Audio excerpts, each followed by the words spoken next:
of your heart. He will not withhold the request of your lips. Amen? So you open, I want you to put your hands on your chest.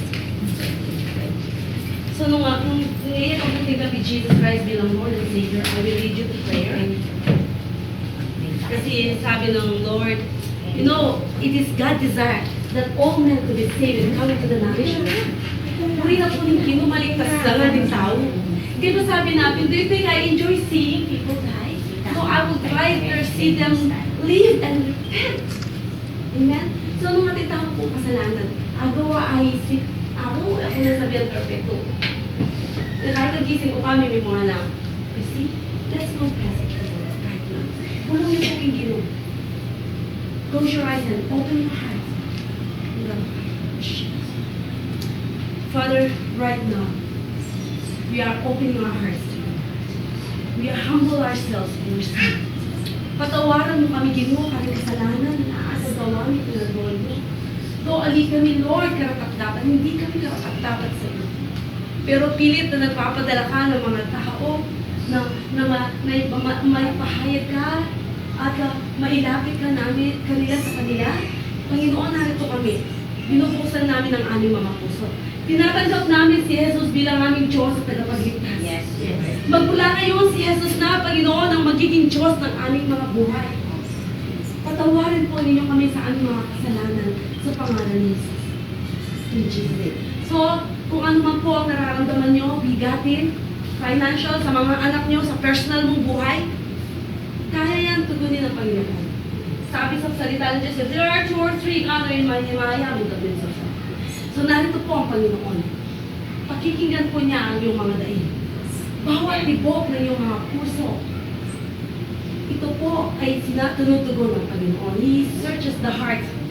Amen? It is Him who searches the heart. So pag-pray na kayo po, ipamilyayo, close your eyes. Father, I'm praying right now. Hindi ko po alam kung ano ang kanilang mga pangangailangan, sa kanilang mga finances, sa kanilang mga pamilya. Panginoon, ikaw po ang tutugon.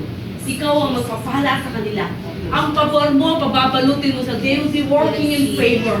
Panginoon, patuloy mo silang gabayan. Patuloy mo pagpalain ng Agapito Barangay. That the Lord God Jesus will shine here like a star in the night. Panginoon, ang Agapito ay maliligtas. Sila ay mananalangin sa iyo. Sila ay pagpapalain mo ang buong barangay in the mighty name of Jesus. At lahat po, Panginoon, ng mga mamumuno. Panginoon, pagpalain mo sila. Na kahit anong gawin nila, may pagpapala. Ang mga project nila dito, may pagpapala. Ang kanilang mga naisin na pagandahin at alisin ang mga drugs. Dito sa lugar ng pagpapala. Dahil Panginoon, ikaw ang nagtalaga sa kanila. You appointed them as the head of this place. And therefore, Lord, ikaw ang magpapala. Bless them. And we thank you, O God. Maraming salamat sa pagpapala. We're expecting good things from you. Umaasa pa kami na marami pang mga pagpapala, na marami pang pagkilos mo, ang paggabay mo sa kanila, ang kakalinuhan na nanggagaling sa iyo. Sa pangalan ni Jesus, we thank you. And we give you all the glory and honor and power in Jesus' mighty name. Amen. Walang pakatay po. So, nakatulong salamat. You're blessed. You're blessed. You're loved by God. You're blessed. May pali kayong pugamat. And that's God. You're blessed. That's God po. Salamat po. You are special. God bless you, sir. Mainit lahat ang kanilang mga Naramdaman nila ang init ng Panginoon. Kasi kaya kami po, women of faith kami.